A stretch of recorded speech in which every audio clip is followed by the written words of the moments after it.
หายนะคนนะจะได้หัวเสือมันออกมาแต่2 ตุ๊กหัวเสือไปลูกวันนี้ต้องแบบนี้เลยผู้ใดเสร็จไปจับแก้วได้บ้างเปิดหัวเสือมันนะคนนะเบี้ยใส่อีก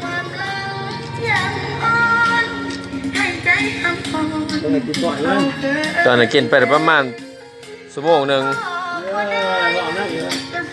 อีกประมาณ2 ชั่วโมงว่าจะเป็นยังไงเนาะ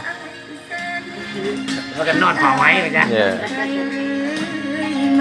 มันลงต้องมาสีแม่ประจักษ์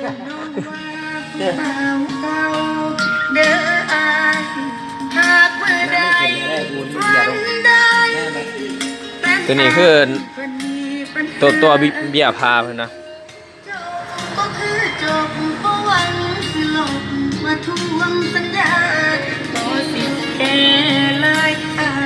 เป็นหัวเสือข้องแท้